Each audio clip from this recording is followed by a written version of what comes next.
Hey everyone, this is Misery Loves Company, a weekly reading series presented by miserytourism.com.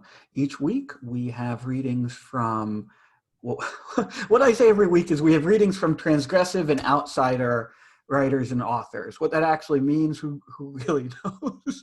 But we have another batch of authors here to read this week, and yeah, should be a fun time. So I'm not going to belabor that. First up is David. And David, you're going to be reading a piece that we published on Misery Tourism earlier this week. At least I think it Yeah, was this week. yeah, I've lost yeah. all. It was like yesterday, I think, or Oh, at least two Wednesday. days I think it ago. was Wednesday. Wednesday. Okay. I only remember that it's Wednesday because I put it up and Rudy put up the piece yesterday. So I'm pretty sure it was Wednesday. Okay. Okay, so it's all yours. Yeah. So, yeah, this is a story called "I See Myself in Its Eyes." It was pitch dark, save for the light pouring in from a street lamp in the frigid tundra outside. It came in through a film of condensation at my window, evaporating the waves into a misty glow permeating the room. My vanity mirror would not be able to catch my reflection with weak luminescence, but the mist still came over my garbage bin, a mix of water bottles and crusty tissues, and my makeup, arranged in a disastrous pile up like the pike in the dead of winter, on the desk beneath my mirror. In some spots, the light was just strong enough to reflect the grains of salt from bygone storms, like a lighthouse warning the detritus floating in the air to stay away. Snowflakes danced through the screen and fell to the floor, where the native shadow did not already dominate. I noticed it immediately upon waking up, finding myself stuck at an awkward angle in bed, the left side of my face pressed up against the mattress. I was unable to move, anything except my eyes. My sight was directed straight at the being, standing there in the corner, come to visit again.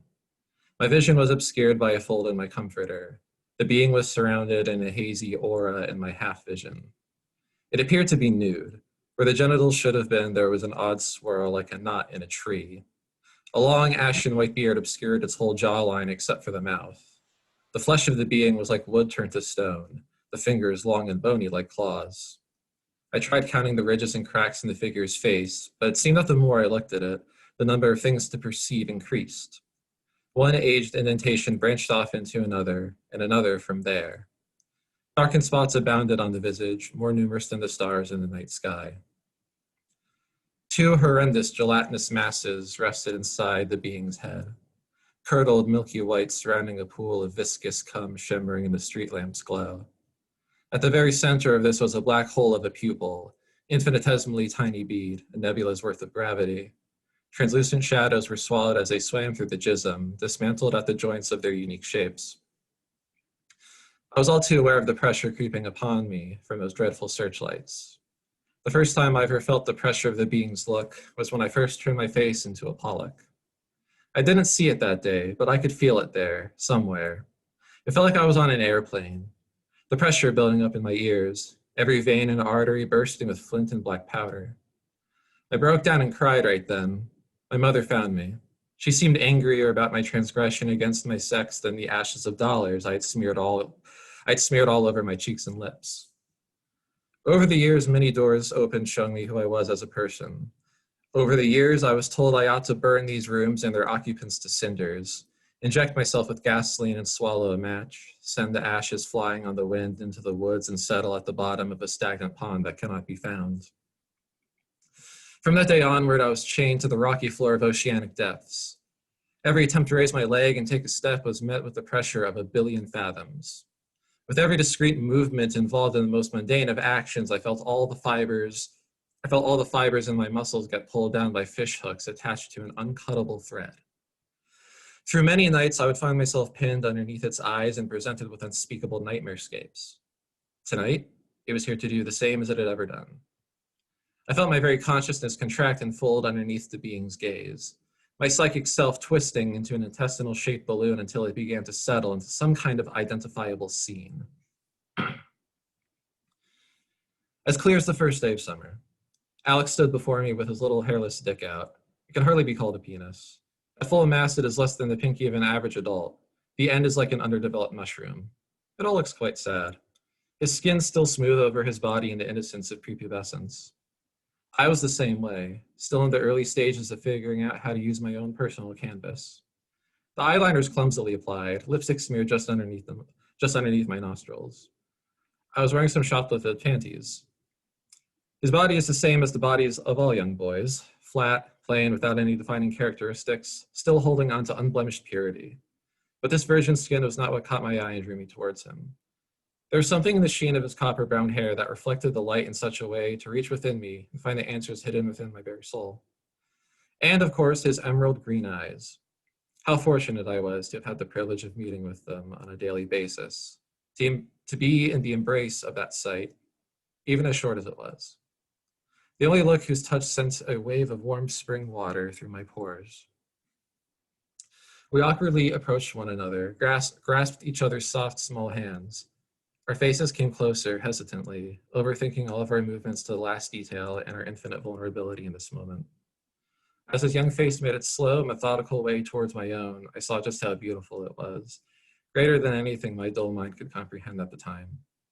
A small shadow came over his face, and his emerald eyes burned in the dark and left my vision with a fiery purple dot fixed in the center.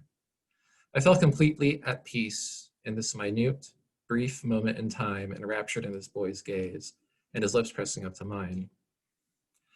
I was struck at that moment with a terrible pang in the center of my being. I felt as though there was something pressing upon me from all around, a massive weight trying to crush me underneath it. A great panic developed in me and I began to cry. Tears poured forth from my eyes, carrying away my eyeliner to be absorbed by both of our soft lips. We separated. He appeared distressed at my sudden change in disposition. A concerned look fell upon his sweet face. I felt worse at having made him worry and obscure his cute features. He embraced me, bringing me close against his smooth, warm chest. But I couldn't calm down. Hooks had dug into my body, tearing out my guts like a ravenous predator. The being was looking at me. I couldn't point it out, but it was driving its claws into all the orifices it could, quartering my soul. The four walls surrounding the two of us took on a crystalline texture. In the dim patina of glistening icy white, I was unable to escape myself. I was hideous. Certainly Alex thinks so. Oh my God, what have I done to him? We shouldn't be doing this. It was my fault. I made him come here to do this. It was my idea. It was... The Ouroboros of guilt deep-throated itself further and further. The temperature was gradually increasing in the room. It felt like my skin was peeling off.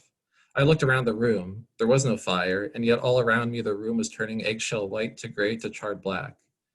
Alex's pure flesh dried up before my eyes and cracked as he turned into a hideous spiral, leaking crimson fluid. His eyes rolled into the back of his head. The pulsing veins at the optic nerve burst, drenching his hair in terrible maroon viscera. It dried instantly into blood-caked nails, some standing erect, others at a bent angle like they were struck by an unskilled carpenter. Soon the spiral morphed further into an indescribably monstrous shape, turning inside out and back again until I couldn't tell which was which. The abomination soon dissolved, melding into the rapidly deteriorating box I was in. I was all alone. I tried to scream, but there was something inside of my chest that blocked the air from escaping. Not a sound could escape from my throat. The room around me was melting. Thick slime dripped from the ceiling, Vaseline mixed with soot. From what was left of one of the walls, there came something trying to make its way through. I stood there, unable to move as a sloppy, amorphous pile of sludge wriggled further into the room from where the door once was, now more resembling an erratic heart rate. The mass hung there, suspended off the ground, wriggling like a phallus. From this dripping monstrosity, a pair of arms emerged from the shaft, with a pair of legs soon following as it broke off from the slurry. The mucus slowly began to take on a human shape, developing a head and torso. It stood there, still dripping a gray-black jelly. Two slits formed in the creature's head. They opened with an awful squishing sound. A pinpoint pupil rested in a tense stillness at the center of the whites of its eyes. I tried to scream, but the air sat still in my lungs. It was not blocked by the substance in my chest, which I could still feel pressing down upon my insides, but by the gaze of the creature standing before me. Those incalculably dense pupils were pulling at me by the atom. I could feel my eardrums begin to burst. My cochlea was annihilated and rebuilt, only to be destroyed again over and over. But I could not cry out. The creature would not let me. I was paralyzed, helpless before it, just barely able to breathe under this immense pressure. The creature began to move towards me in slow motion, gradually gaining speed. It reached out towards me, its claws outstretched, about to tear into me. With the little vestiges of strength I had, I took all the air in the room into my lungs like a flame. I launched up from my bed and made a sound that the human body could not produce. The streetlight went out with a crash, and it was so dark in the room that not even the being in the corner was able to see me. Wow. I don't think I need to say this since we published it, but I love this piece. I love this piece so much. I, I I've been thinking a lot about sleep paralysis recently myself because it's part of like the project I'm working on, and I love how you get at like the completely like disorienting nature of that kind of experience, that kind of nightmare experience in this, where like the forms in this piece are like recognizable on some level, but completely removed from like the context you would expect them with. Like time is completely shredded and reassembled, and it's just a fantastically like horrifying, disorienting piece of writing, and I love it. Thank you very much. Thank you for reading. Um, Next up is Dawson, I think. Hey, can you hear me all right? Dawson, you're going to be reading a piece from the Bear Creek Gazette, right? And I don't think I want to say anything more about the piece than that. Can you hear me okay? Am I good to go? Yeah, you're perfectly clear. All right. Dawson Wohler, 2000 to 2020, better known by his screen name, Dawstism Speaks, was a creature of habit. Every morning, his alarm would sound at 9 a.m. sharp, and every morning at 9 a.m. sharp, Dawson would haul all 240 pounds of his being out of bed, down the stairs to his kitchen, where he would then put the coffee on and set about making his first and only meal of the day. His breakfast was always the same, a 5-egg quesadilla stuffed with spinach and Mexican cheese. This, as the name may lead some readers to believe, was not a quesadilla made of eggs, but rather a quesadilla filled with eggs. He had once experimented with adding salsa, but doing so made such a mess that he vowed never to do it again. Dawson was scrupulous about such things. The quesadilla press in which he cooked his breakfast was a Christmas gift from his mother and father. It resembled nothing so much as a red clam with a coal-black interior, upon which intrepid chefs were to set their creations for cooking. His parents bought it for him 2 years ago, and he had scarcely eaten anything other than quesadillas since.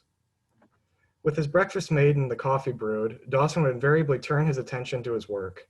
He was employed as a news logger, a very nearly extinct profession that entails nothing more than comparing a computer-generated transcript against the day's previous television news broadcast. In the 1980s, well before Dawson's time, news loggers would report to a central news logging location where they would watch yesterday's news on VHS tape, to be compared against a transcript written by an intern. But with advancements in computer technology, the interns could be safely done away with, the broadcast recorded digitally, and the work of comparison done from home. This suited Dawson perfectly well. He was never one for water cooler chats, and he much preferred the glow of his lava lamps to the bright fluorescent lighting of an office. The job afforded him plenty of time to post on Twitter, where he had, by his own estimation, become quite popular. One of his better performing tweets read, "I know everyone has a cross to bear. I only wish God hadn't made mine my voluptuous dump truck ass." This jape was accompanied by a particularly forlorn-looking emoji, which only heightened the hilarity. This tweet received 5 likes. Such was the condition of young Dawson in those days. A routine life of relative leisure spent alternating between war footage, transcripts of war footage, and Twitter. The most difficult part of his work was correcting the spelling on the dozens of Iraqi and Pakistani names the computer never got quite right, and even this was a trifling annoyance in the scheme of things. His only real source of stress was the looming fear that either his mother, his father, or worse, yet his mother and father would stop by unannounced and see what had become of their only son since he had struck out on his own. This had only happened twice, though both times had been equally traumatic for all parties involved. The first time, his father knocked on the door bearing with him a homemade lasagna, Dawson's favorite. However, when Dawson's father arrived, Dawson was just getting settled into a jerry-rigged contraption meant to stimulate the feeling of having a beautiful woman straddle your face. The apparatus was composed of 2 pillows, a roll of duct tape, and a banana peel. It appeared to Dawson in a dream. The vision of his son enmeshed in this horrible machine still haunted Dawson's father's nightmares. The second time, he was under the spell of an unknown and perhaps unknowable fungus that had slowly but surely taken root in the air ducts of his home when his mother appeared at the door. He informed her that Dawson was away and that she should return at a later date. Both his mother and his father seemed to have learned to call ahead after that. Save for these 2 noteworthy disturbances, Dawson deviated from his routine only on weekends and bank holidays, when he would sleep in a full half hour to 9:30 a.m., cook breakfast, a quesadilla of course, and spend the remainder of his day catching up on his 2 favorite television programs, Supernatural and The X-Files. He was known to watch the latter sans pants, being a particularly devoted fan of Gillian Anderson's. So really, it ought not come as a surprise to anyone that, when his beloved quesadilla press malfunctioned one morning and sent 30,000-watt bolts of electricity arcing across the kitchen and into Dawson's cranium, he simply let out a weary little sigh, stepped out and away from his smoldering body, and kept right on living. It was not rage that kept him tethered to the mortal world, nor was it any deep romantic sense of regret or longing for a lost love. No, it was merely this, habit. He just didn't know any other way to be except alive. And so, Dawson spent his first day of undeath logging the news. The footage flashed by, and he dutifully ensured that the text of the AI's transcript matched the words of the Mujahideen fighters on the screen. He even found the time to fire off some tweets that did reasonably well, averaging 3 likes each. He continued on like this for some time, making his quesadillas, stepping over his own decaying body, and going about his business as if nothing had changed. No one even knew he was dead, physically that is, for 3 days. For that is when his mother and father stopped by, unannounced. At first, when their knocks went unanswered, Dawson's parents assumed that he was either trying to extricate himself from some new machine's loving embrace, or maybe to banish another fungal demon from his prefrontal cortex, and were content to wait. But as time drew on, they began to suspect something was amiss. Seeing no other option, his father retrieved the key Dawson kept hidden beneath a garden gnome and entered the house. They found him on the kitchen floor. Funereal gas distended his already pendulous gut to what, under different circumstances, would have been comical proportions. Flies thrummed around his mouth. Fleshy yellow maggots squirmed in the soft flesh of his eyes, gorging themselves on a buffet of vitreous jelly. His mother wept. His father called the coroner. Dawson is survived by his mother, his father, and his Twitter account. Visitation will be held on Thursday, December 18th, 2020, from 4 to 7 p.m. at the James Aikman Funeral Home.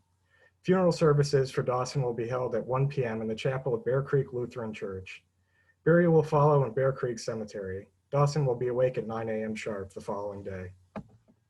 And that's it. That's fucking hilarious. Thank you. I think we were talking about self-deprecation, I think, before I started recording, and I love this particular brand of like humor that's like at once like deeply self-deprecating and deeply self-indulgent. Right? And I don't know, I don't, how much time, this may just be because like I'm a complete narcissist, but how much time do you spend like thinking about what your obituary might read like, right? Or thinking about quite a bit. your funeral or something. And then to like contrast that with just like the like brutally mundane details of like our day-to-day life and how like unexceptional it all is. I don't know, it's just hilarious. I love it. Yeah, that was so fucking funny. Like, I think I was laughing solidly the entire time through. It was so good. Thank you. Yeah, no, that was great. Thank you, Dawson. Next up is Derek. You still with us, Derek? Yes, I'm here, present. Can you hear me okay? Yeah, you sound clear. I think you have to say that first, okay? Well, I'm reading, I need to find what I'm reading, so hold on. I actually just put a yeah. link to it in the chat if it hasn't changed. Okay, here we go, yes. Legia magazine. I think that's how you pronounce it. Sam Phillips is in this magazine. Cool. Yep. So yes, in this issue. Yes. And he's reading next too, I think. All right. So this is the Dauphin Lane Motel off season, 1993 to 1996. Mom would take us to the Dauphin Lane Motel in the off season. The rooms had pictures of lighthouses, aqua blue linoleum tile throughout, a telephone shaped like a seashell, HBO, the Footsteps poem framed in the bathroom, red blackout curtains, strands of hair in the shower drain always, poor ventilation, 2 full beds, heavy thick bed sheets, an AC unit with a note to ask management before adjusting the temperature, 4 ashtrays, lukewarm mini fridge, and a lot of, but I didn't understand this at the time, cum stings. At 8:30 p.m., she gave us Benadryl and sent us off to bed. I would try to hide the pills under my tongue to spit them out after she walked away, already scared to go to sleep because going to sleep is just like dying, but she would usually catch me. Let me see you swallow that. Her hands around my skinny kid neck, her fingers pushing against the skin above my Adam's apple to guide the pills down. I didn't know yet you could just throw up afterwards. I was 8.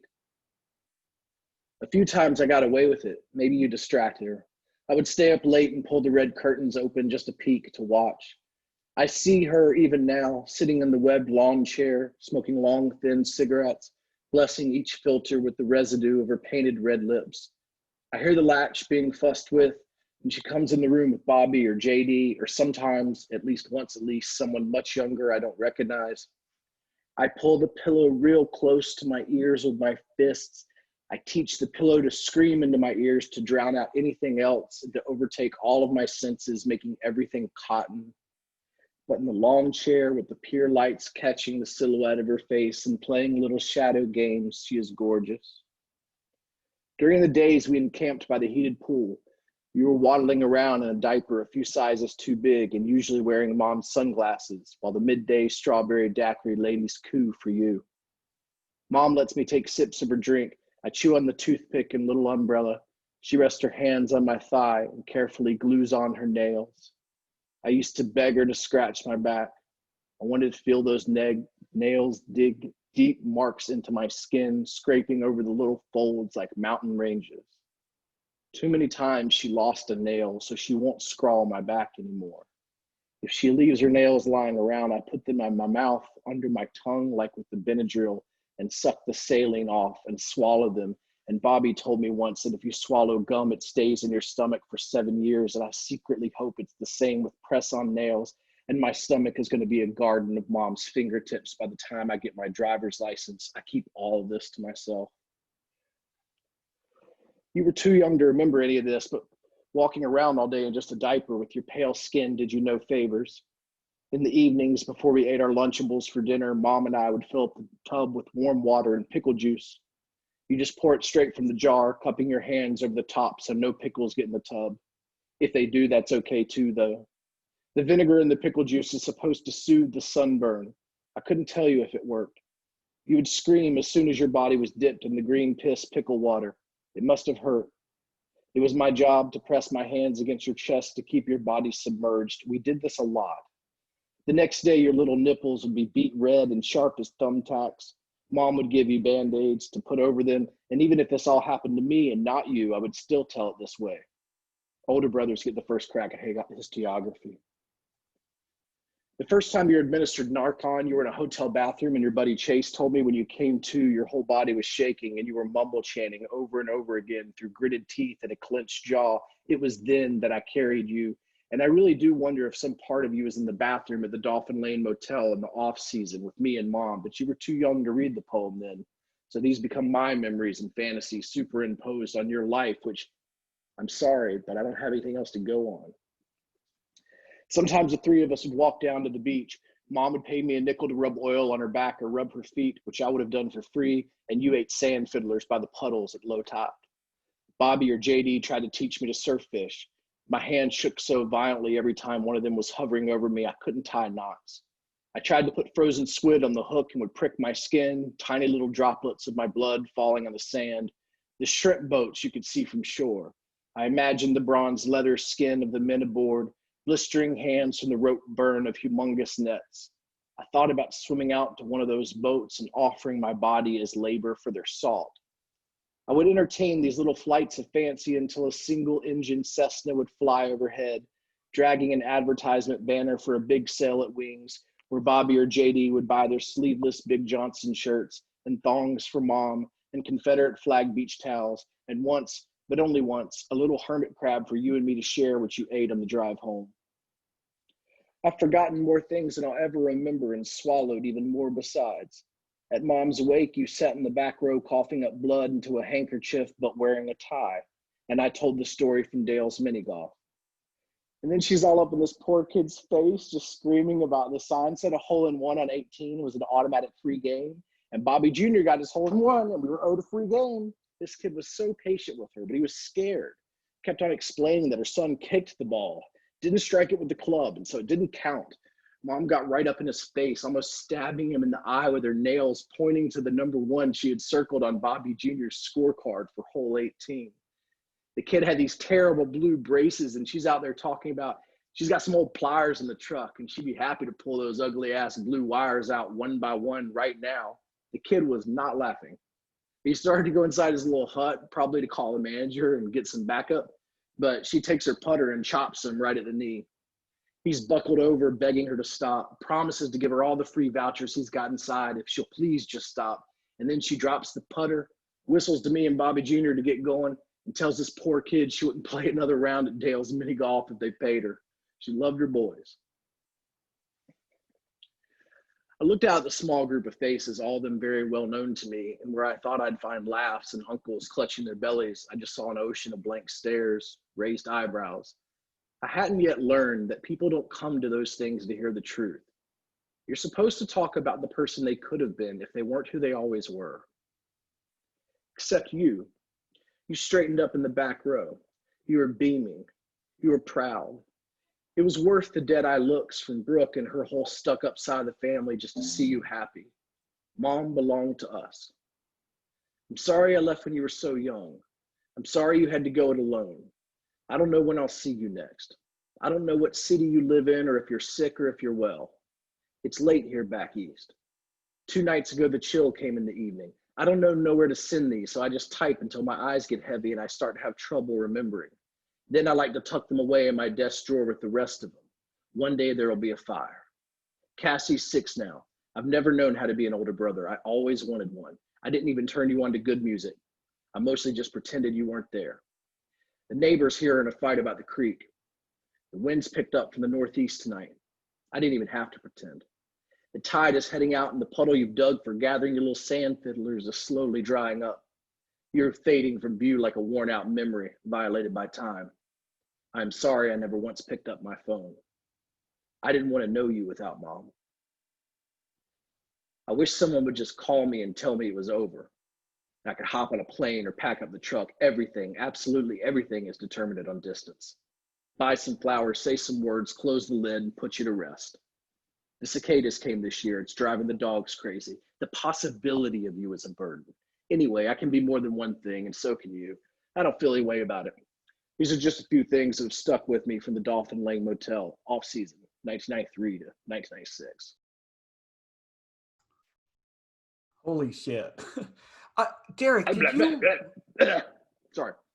Derek, did you read an earlier version of that, like a draft of that at a previous reading, or was it at one of the other readings? Not here. I read a draft at that at when Corey and That's what it was. Elle and during like the open mic of that, I read a draft of that piece. Yeah. That's what it was. I was sure I had heard it before. No, there's so much that I love about this. I think one thing that really, it didn't jump out to me then when I heard it, but it jumped out at me now is how much these characters are like defined by what they eat, by like Pika, you know, like the kid eating his mother's fingernails and his is it little brother or little sister? It's hard to. Little brother, yeah. And his little brother eating fiddlers. the hermit crab and eating the sand fiddlers and all this. And that seems like a lot of authors try to write about the perspective of children. And those children usually end up being like either really dumb or really precocious.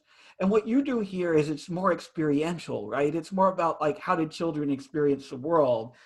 And that like sensation of experiencing the world mostly through your stomach is something that I kind of remember from early childhood too, and something that you really capture wonderfully here. Thank you, man. Thank you so much. We were just hungry. Yeah. Yeah, I just wanted to say that that like story can end at like the final like 20% of that story is all spots where it could totally end and still be a really good story, and then it just keeps going, and like every time that happens it just gets better and better, and like layers get added to it, and it's just like it's really good. That's like one of my favorite things I've read on the internet in a very long time. Man, thank you. That's a ridiculous compliment. I don't even accept. No, thank you for real. Yeah, thank you so much for reading, Derek. Next up is Sam, I think. Are you still with us, Sam? Yep. Now, This isn't a collaborative piece, right? it's someone who wishes to remain pseudonymous. He was the first outside writer to ever submit anything to my recent press that I started. I hosted on Blogspot, and it's yeah, it's really good. I think he's really up and coming, and it's gonna be Hey, a I'm hit. eager to hear it. All right. Thanks, Sam. So this is called World's Coolest Guy. Mark woke up at 7 a.m., head spinning, and headed to the head to dry heave. He sat on the toilet, lit a cigarette, and recounted the night's events to himself. A party and a cavalcade of conversation with so-called intellectuals who were never on his wavelength, whom he despised. He heard a stir in the other room. It was his girlfriend, Erica, a blonde, double E, double D, and double A, the A standing for grade A ass. One of Mark's clever witticisms. He forgot she was there, or didn't remember how she arrived. He had been trying to hook up with a literary agent who, elitist as she was, spurned his advances. Her tits were smaller than Erica's. It was even likely she was intimidated by Erica's breast size, although only relatively, because this agent's pair would still intimidate any titted mammal. Mark intuited this fact and forgot it. Girlfriends are like cigarettes, thought Mark as he gritted his teeth through yet another dry heave. They last too long and are all too short and kill you. He planned to write this in his diary before a tidal wave of beer shits overwhelmed him and he expelled the contents of his bowels into the porcelain void below. Life is like a flat beer, Mark thought. You shit your pants when you die, but maybe it made your belly feel warm. He planned on writing this in his diary, too, forgetting the previous one-liner, and, after wiping his ass with a hand towel that he then threw in the garbage as he was out of toilet paper, Mark nudely walked past his collection of manga, cyberpunk literature, and Bukowski to see his unwanted beloved, yes than he, yet so much more, as that second one-liner evaporated from his mind. She is a more sensuous, less intellectual creature who forgives my faults and makes up for my inability to have experiences, thought Mark. If tits were brains, Mark's life would be much easier. This realization, long since internalized and repeated almost hourly like a mantra, first dawned on him as his third girlfriend, a G cup, the first and second being D and F cups respectively, stormed out of his apartment after misunderstanding a pun he'd made about her tits. He called her later that day and, after managing to get halfway through the explanation of the joke, he realized that no, she wouldn't understand. She never would understand because she couldn't. It was an innate deficiency in her brain, an immutable ineptitude determined by the same biology that granted her those slammin' bazooka tits. Indeed, and alas, tits and brains were only ever inversely related in Mark's experience. Yet, again and again, time after time, Mark chose tits. He stood over Erica's unconscious, naked body, admiring her huge, gigantic hubba hubba whoop whoop slam dunkaroos. But his eyes couldn't help but be drawn to her face. Having eased into its natural expression during sleep, a pure, childlike idiocy was evident, one which he'd otherwise had the shame to mitigate in waking life. After his experience with the G-cup, Mark decided to backtrack. He determined the D-cup's IQ to be the lowest bearable, a begrudging compromise between breast size and intelligence.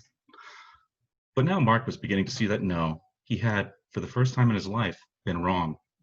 Breast size and IQ did not necessarily have a perfectly inverse correlation. This D-cup was, he finally accepted as he watched her massive naked tits rise. Jake, can I tag you in? Scott, Jake, can I tag one of you in? Sam having an SNL break moment here. No, dude, you were going. You were All right. I think of Hugh. Wouldn't he want you to do justice to his work? You're right. This D-cup was, he finally accepted as he watched her massive naked tits rise and fall while her mouth hung stupidly agape, somehow even dumber than the G-cup. It was written all over her lifeless face. Behind those negatively canthal tilted eyes, dreams, Mark wagered, were unlikely. Her brain, which must have dedicated 80, but more likely 90% of its processing power to maintaining blood and nutrient flow to her tits at all times, simply did not have the surplus energy to generate thought, let alone dreams. He frowned, viewing her tits now in a wholly new light. But there was an upside, he realized. What this meant was that he could conceivably get his hands on a pair of even bigger tits with an even middling IQ. A pair whose owner could feasibly, unlike Erica, read, perhaps even drive. Fantasies of a fully mobile girlfriend, her naked tits resting on the steering wheel while he sipped whiskey in the passenger seat, danced through Mark's head. He vomited pensively into his hand. It was settled then. He would rid himself of Erica and set off in search of what he had until this moment been but unthinkable. He would find the perfect woman, dump truck tits, and a slightly below median IQ. Mark downloaded Tinder, Bumble, Hinge, and OkCupid onto his phone and began swiping. Here was a perfect approach to dating, thought Mark. It is at a whim we decide we want to love one another, if love is even real. Mark set his phone down, walked up to his bookshelf, and wrote that line in his diary. He then tried to remember the previous two lines he had brilliantly thought up, screamed, "Fuck!" in frustration, and moved on. He ran his fingers along the books lining the shelf, felt the smooth, rounded spines. He closed his eyes, fingertips navigating the embossed text, as he thought of expansive areolas, shockingly dark, contrasted against the powdery translucency of a set of big, honking jumbo milkers. "Mark," spoke someone. Mark couldn't remember who. "Are you okay? I heard yelling." It was Erica, fully dressed, her nuclear warheads barely hidden beneath her blouse and threatening to tear through it the way Little Boy and Fat Man tore through Nagasaki and Hiroshima, respectively. "Ready for work." "I have to go to work, but I'll see you later tonight. I love you." She gave him a kiss and she left. Poor me, thought Mark. Spending all this morning musing about the various ways of grasping and fondling tits whilst the very pair I could have had within my hands is waltzing out the door. Why do women wear clothes? Her cleavage was evident. I perfectly imagined her Bazonga Milker Hoo-Ha Yum Yum Deluxes in spite of her blouse, thought Mark. It must be a vestigial leftover from our long evolutionary history, a history of men and women living with one another. Clothing, not tits, that is, thought Mark. "Ah, what is here? Ah, an F cup," said Mark aloud. He scrolled through her profile pictures, confirming to himself with each swipe that yes, these were the real deal, true knockers. Her job was listed as student at a local state university. But it might as well have been cow at the National Barnyard with those dairy dispensers. A student, even at a state university, must have proven at least a middling intelligence. This was potential, and having been so absorbed by her jugs, he finally looked at her face. "No, no, no," shouted Mark reflexively, and so loud that it hurt his throat. The look on her face, the glazed over eyes, every photo was blaring and obvious that she, too, had the same intellectual deficiency as Erica, which is to say, far too deficient. Good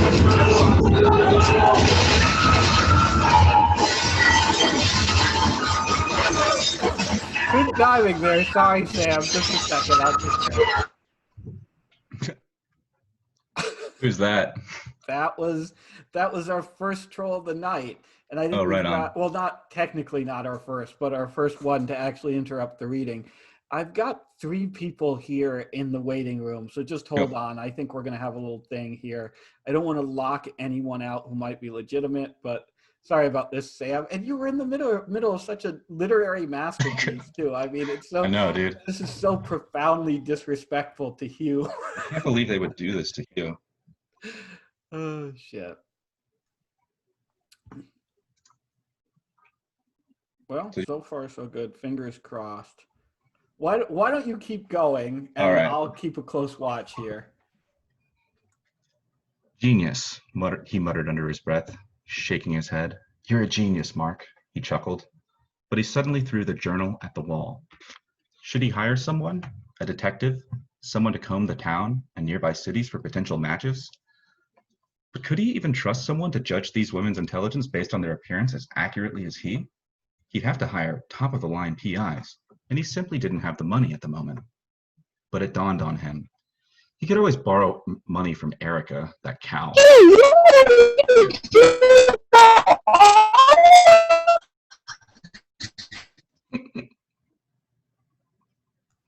Sorry, Sam. Continue. All right. But it dawned on him. He could always borrow money from Erica, that cow. She was raking in 6 figures at her stupid job as a chemical engineer, in addition to teaching at the local university. All he had to do was convince her of something stupid, like one of his parents being in the hospital and needing an operation, and she'd fork over as much as he needed. No questions asked. Little would the bitch know it was going directly into the pockets of the best private investigator her tits could afford. And he'd be doing all the legwork, scoping out the women, all while Mark sat back and finished his novel. You're a genius, Mark, he said aloud. He recentered himself and opened up his laptop to where he left off writing. I fucked her tits and she came. And she cummed again, so I fucked her tits some more. His writing was a bit too academic and high concept at times. But if there was one thing Mark knew how to get right, it was sex scenes. That was how he bagged Erica, after all. After she understood the pun he made about her tits, he knew she was sharp enough to recognize his talent, and he spent the rest of the night thumbing the proof in his jacket pocket. He read an excerpt from a 30-page bedroom scene that night during dessert, loud enough for nearby tables to hear. Never stop building your audience. Coincidentally, this was also the night he decided not to just expand on it, but to double it to 150 pages by the end of the year. Yet here he was, in June, his novel's page count at a tentative 87. Since moving into Erica's apartment, he had been too distracted by her and those swanging and banging meat bongos. And now it was summer, tits galore. He needed to hunker down, hire the PI. It would put his mind at ease, knowing that there was a trained professional out there combing the streets for him. He opened up a new document and began drafting a script for his great lie to Erica. To be continued. Well, I think Hugh is on the cusp of being a great literary talent, and I'm and I'm eager to see his next sizable piece of work. Oh, sorry. I just give me a second. Oh God, I'm sorry. Sam, you broke down, so I earned the right to break down too. Dude, I couldn't do it. I, So that was me, Scott, and Jake. oh, it was all the usual suspects.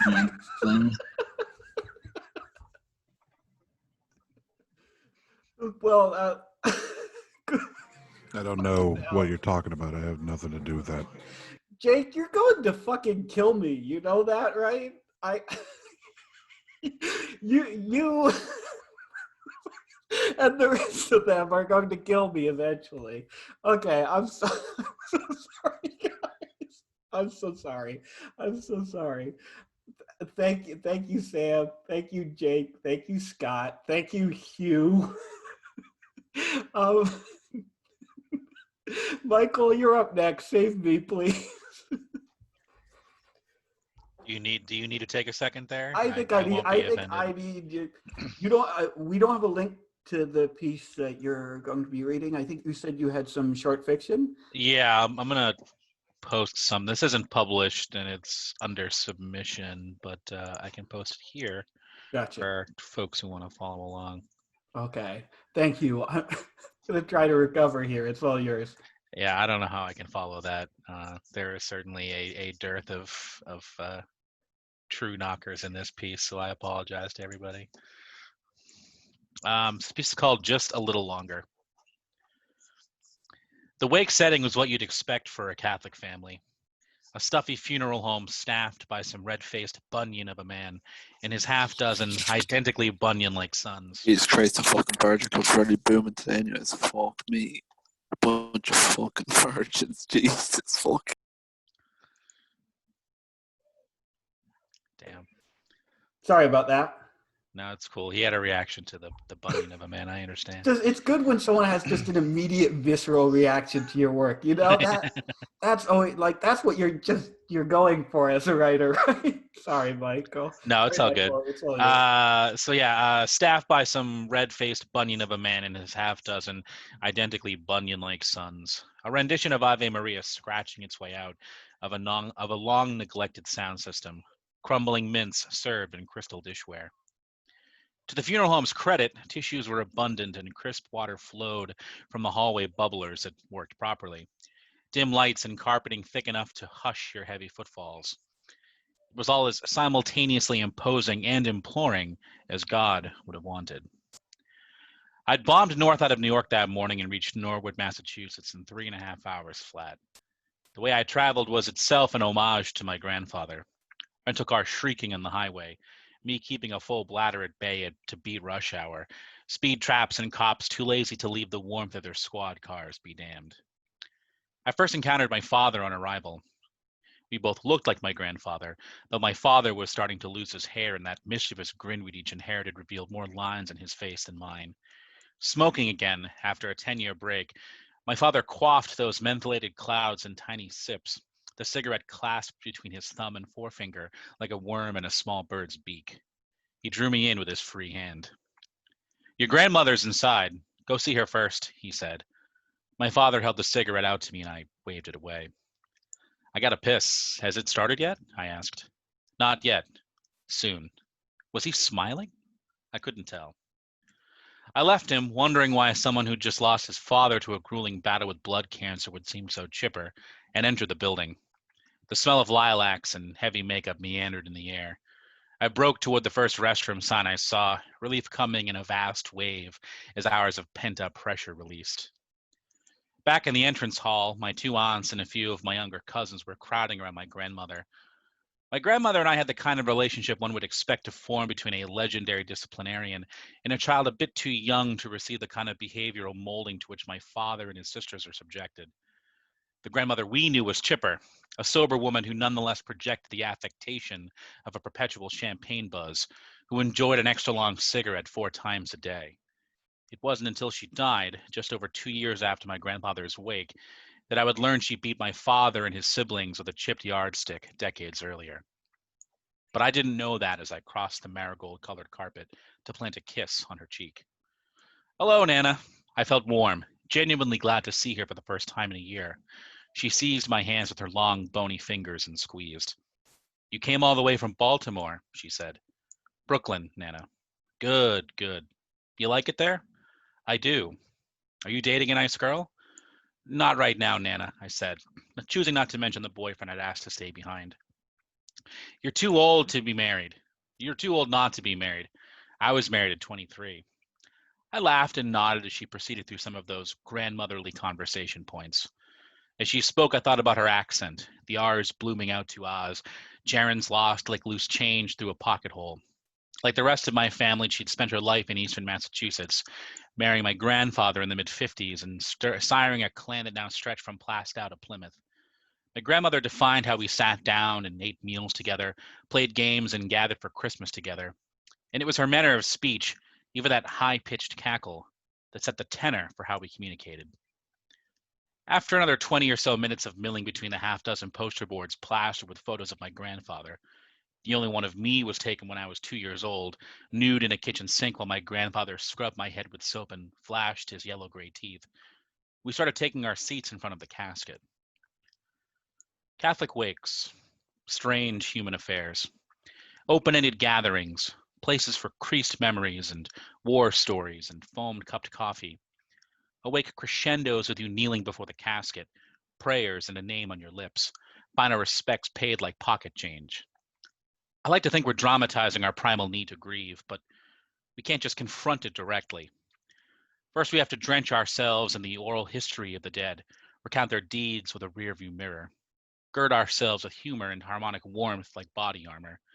Then, finally face it, body close, mortality close enough to touch. And you should touch it.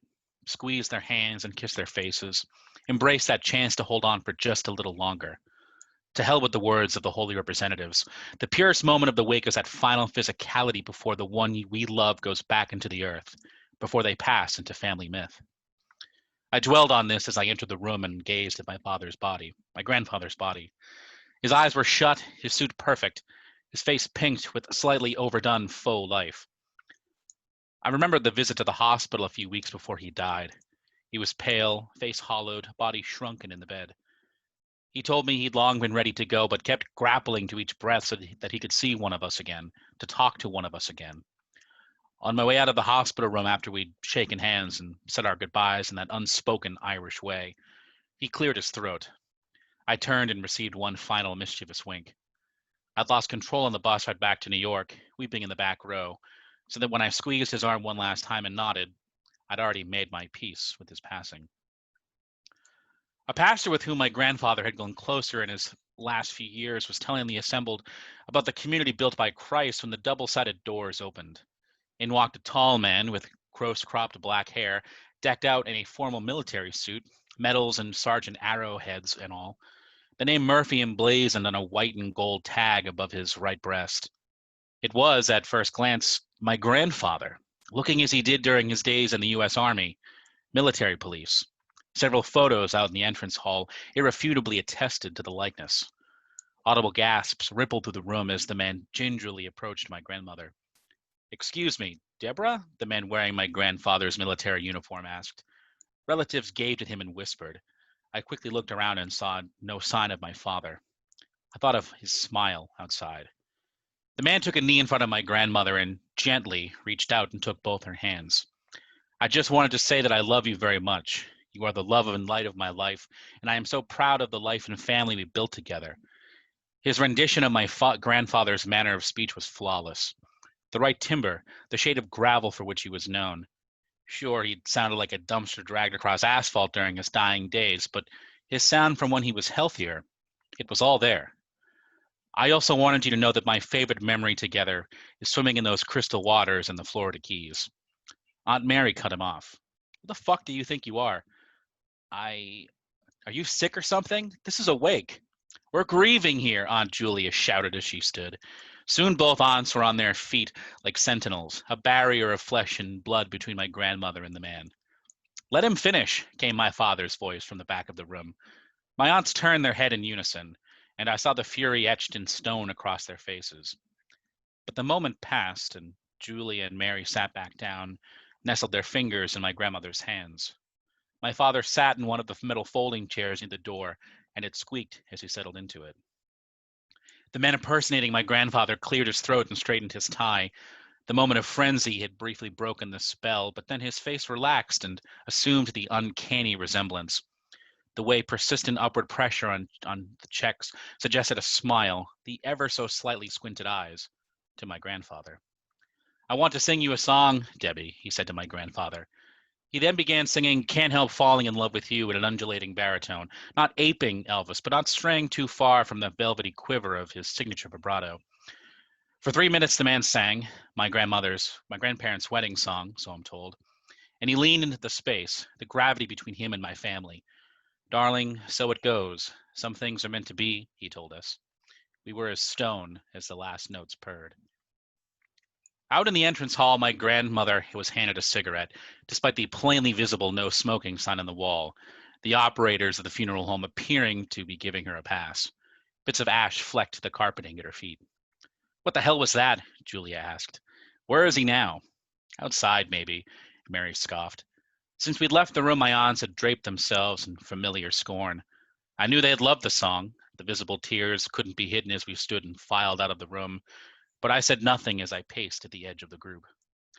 He just, my grandmother started to say, he sounded just like Ray.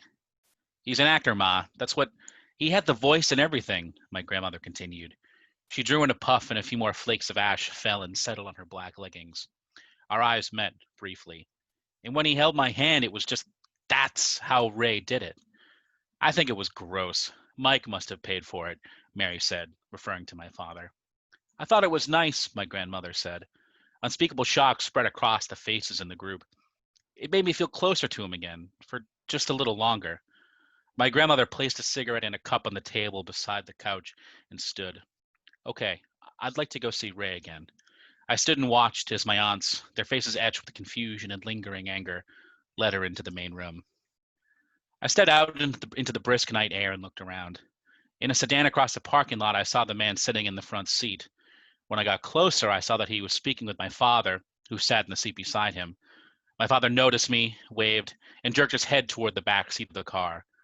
I didn't know what to do otherwise, so I opened the door and eased inside. Mark, this is Noam, my father said as I closed the door. Noam, meet my son, Mark. He's from New York. Noam turned and we shook hands. Up close, the subtle differences between his appearance and those of my grandfather were more apparent. The eyebrows weren't so thick, but the resemblance was still strong, like he'd been plucked from a book. Perhaps he was, I thought. Nice to meet you, I said. Say, Mark, you got any of that good weed from last time? I think Noam could use a toke. Oh, it's okay, Noam said. His voice was naturally higher pitched than the tone he'd used when pretending to be my grandfather. No, you're a guest and you've been treated poorly. Come on, Mark, I know you got some. I had been saving a joint for later when inevitable insomnia reared its ugly head, but I acquiesced and got the joint from my jacket pocket. I lit it, inhaled deeply, and then passed it forward toward Noam. My father took it and sucked in a few puffs before handing it to Noam. That's some good shit, he said before releasing a long trail of smoke. Anyway, like I was saying, Noam, you can't beat yourself up over it. Noam exhaled and coughed, then handed me the joint. It seemed like people really hated it, he said. That's, well, some people deal with grief differently than others. Some people can't take a joke, my father offered. But I don't think Ray meant for it to be a joke.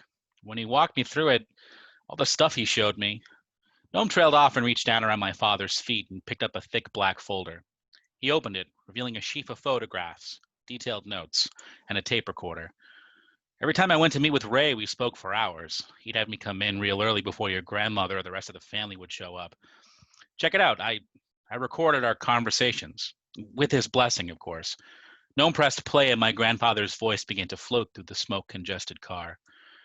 And when you see Debbie, you got to get my smile just right, see? Like I've got it here. That's it. Very good. Very good. And when you're right in front of her, you should take her hands, both of them. Not too hard now. I know you got a nice handshake, but ease up on it, huh? Soft, like you've got a rabbit. Now, I worked railroads for 25 years after the military, so you know I got a hard grip too, but with Debbie, my hands were feather light. That's got to be the thing more than whatever you say or do, okay, Noam?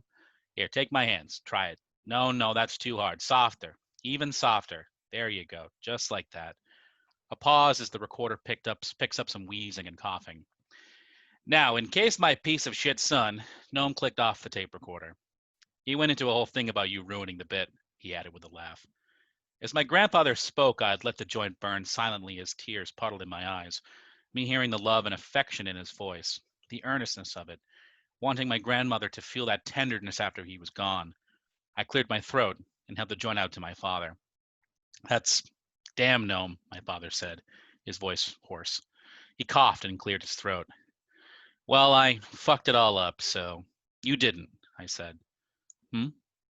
My grandmother, Nana, she appreciated it. Fuck what my aunt said or did. It worked. Noam flexed his fingers in the steering wheel and his sigh sounded like freedom. He smiled toothily and bowed his head. Okay, here's a good one, he said. He proceeded to tell my father and me about how my grandfather kept sweet-talking the nurses who tended to him while invoking what he called the superior beauty of his wife, how they'd never eclipse her beauty. But it wasn't their fault, of course.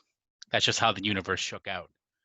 Noam told us how scared my grandfather looked when they wheeled him out for tests, as if that act signified the approaching end he'd sought to postpone.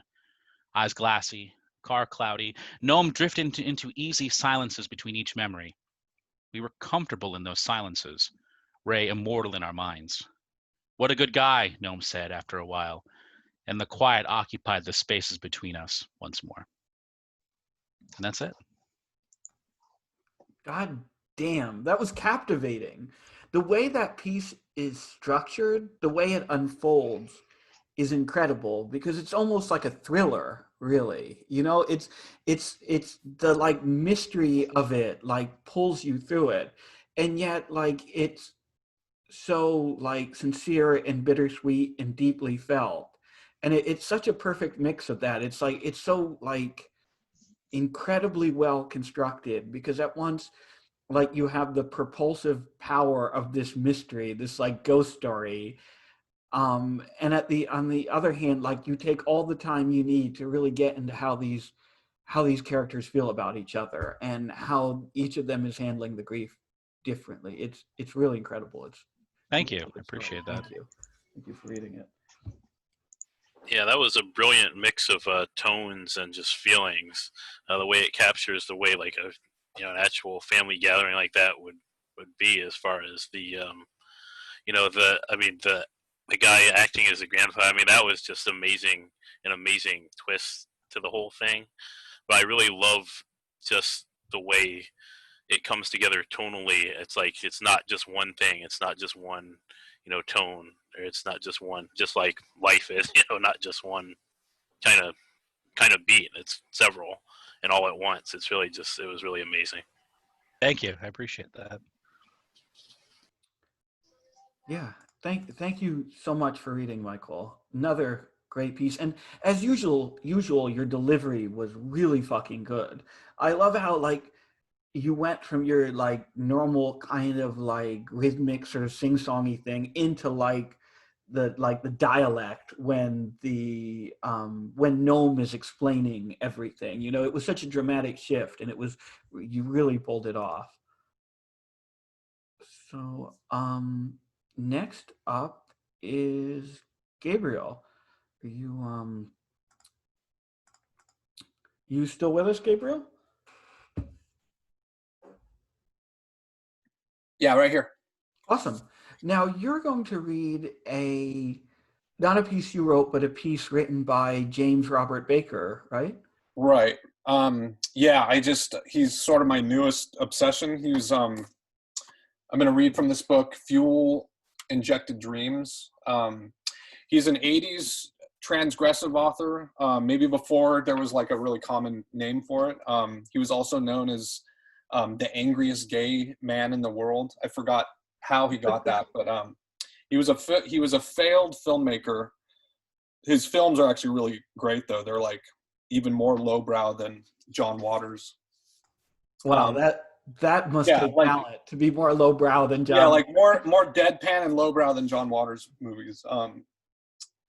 But yeah, so he started writing novels, and he's a way better novelist than a filmmaker.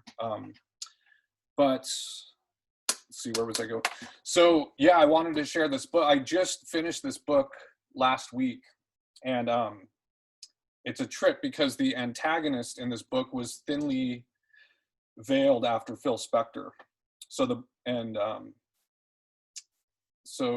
book is about this really kind of fucked up radio DJ in Los Angeles who idolizes this this guy Dennis Contrell. He's like the impresario Phil Spector guy, and he ends up getting in this kind of love triangle with him and his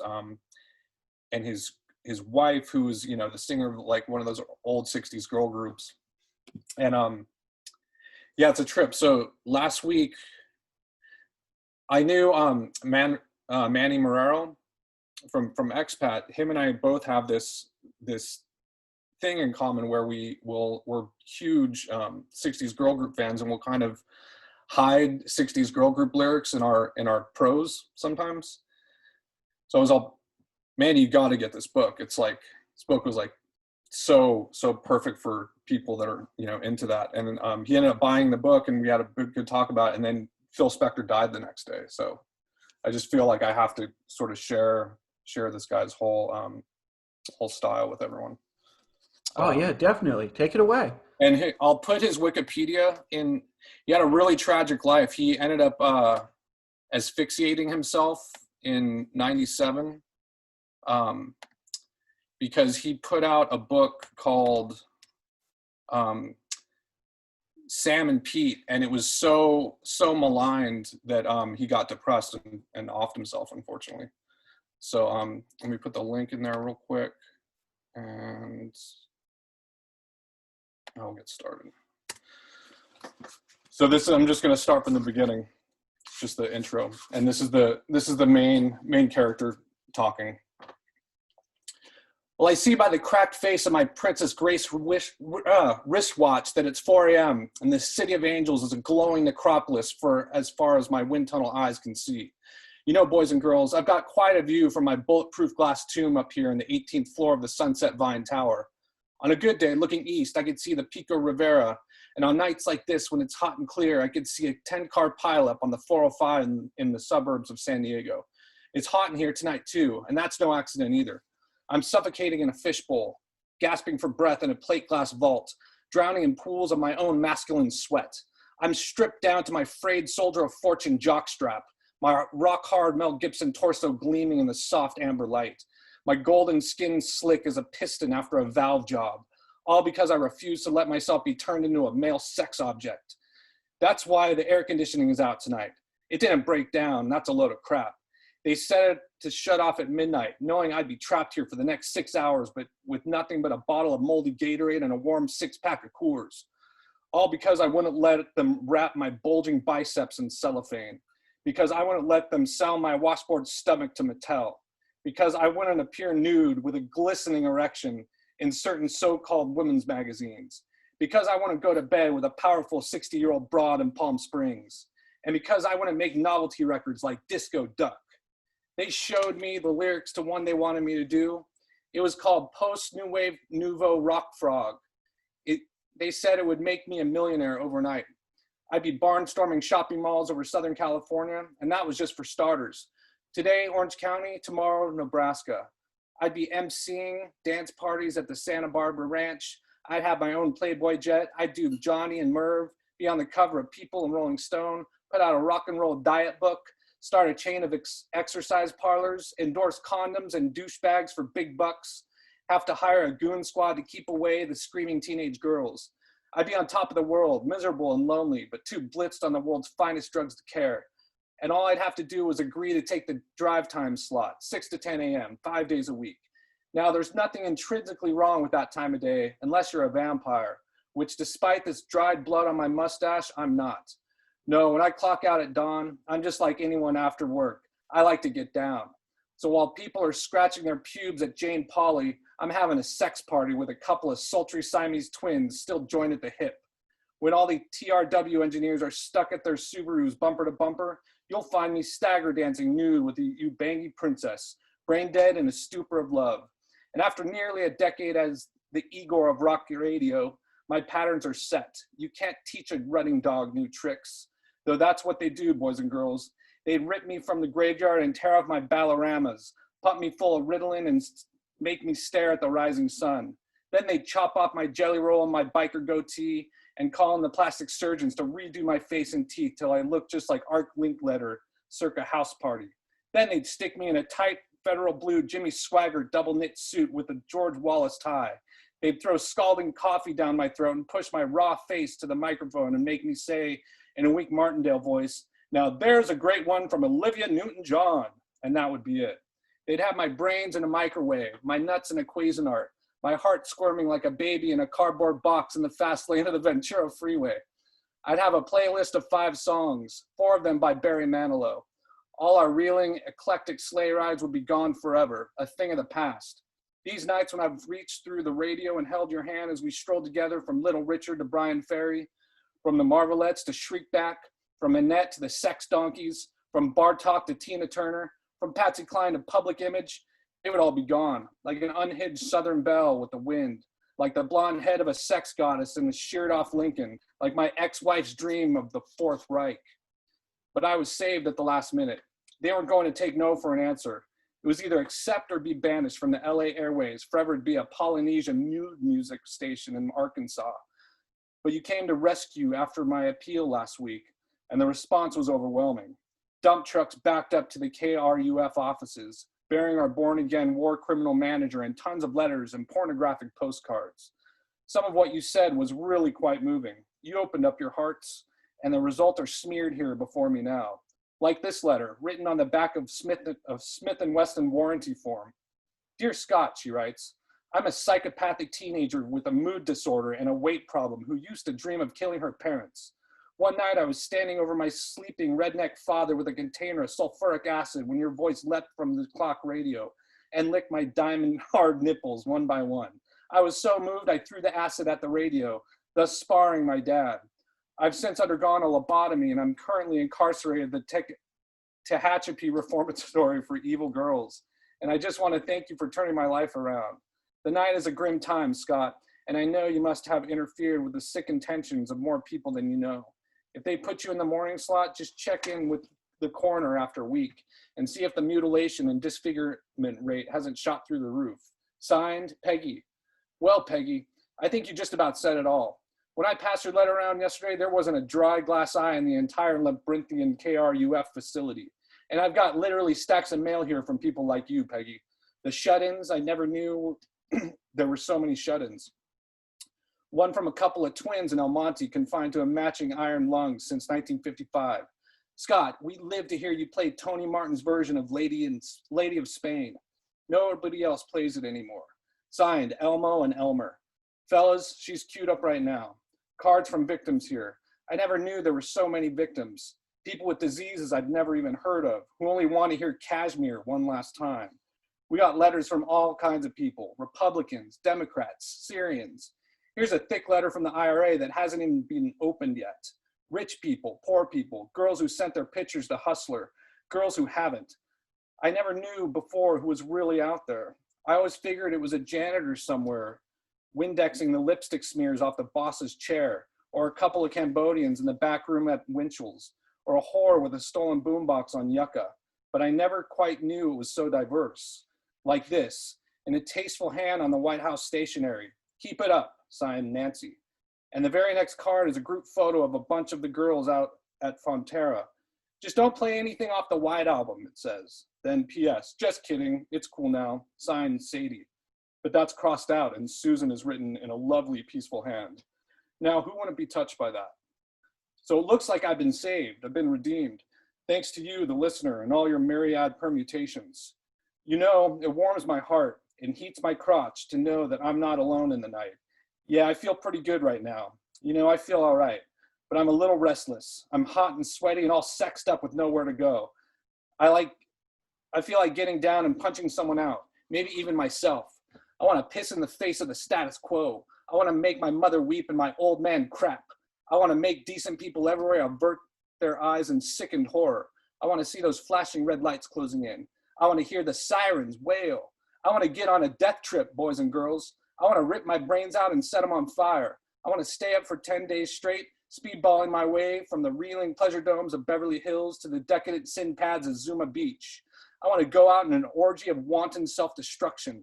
I want to paint my star on the sidewalk in blood. I want to go for a moonlight drive with no brakes. I want to slam my Z28 into a cinder block wall at 140 miles an hour. I want to shoot my GTO through the burning ozone in that final chicky run with God. I'm on a death trip and I will be till dawn. And to get things rolling like a Mack truck toward an autistic children's playground, here's an epic trash masterpiece, a twisted girl group classic from 1963, a real death trip from the demented mind of Dennis Contrell. Some of you may smile soft-headedly and remember this gem. Others may simply cringe and wish to forget. This is Scott Cochran, macho super stud, male feminist, and untreatable schizophrenic. You're listening to Radio Noir and the crazed death sounds of the beehives with Angel on the Highway. Hit it, girls, sideways or anyways. Rev it up and blow it out. Wow, I need to read the rest of that book now. There's It's so much it's there. so Oh my good. God. I probably haven't read a book that fast ever. It's just pure high octane through the whole thing, and Yeah, so so funny and dense too. You know, so like it's a really romantic book too. Like it's and he just describes that music, that Phil Right. Spector stuff so well. It's really really great. yeah. No, I'm definitely going to have to check it out. A few weeks ago, I made a list of books to read this year, and I'm going to have to add that to it because Yeah, it got me. You know. yeah. I'm glad I could share it. Yeah. Thank you. So that's everyone who's scheduled to read for tonight. We can move on to the open the open mic now. But I'm going to run to the bathroom really quick. So if you want to read in the open mic, just say something in the chat. And then when I get back in like 5 minutes, we'll start moving through those. Thanks.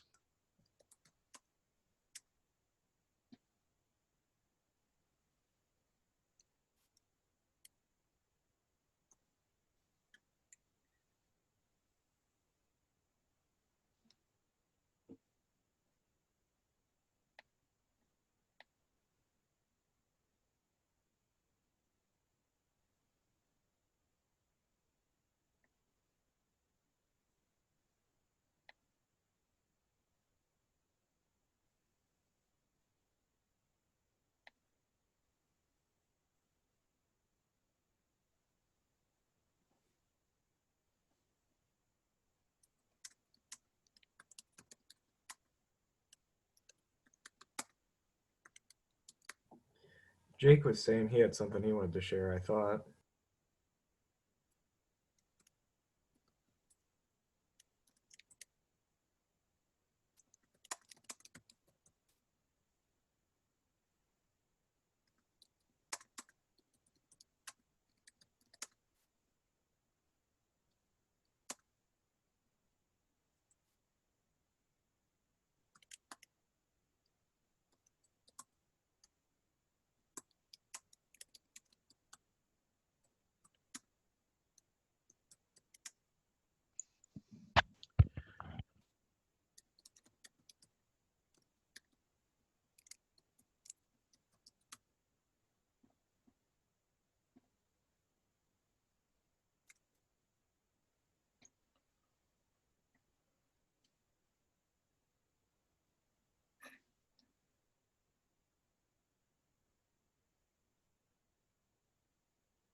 Sorry about that. Let me see. Rudy, did anyone say in the chat that they'd like to read? I think someone said Jake wanted to read. I didn't see anything from Jake. Gotcha. Not sure if he's here. Jake, did you have I a see him book in. you wanted to read?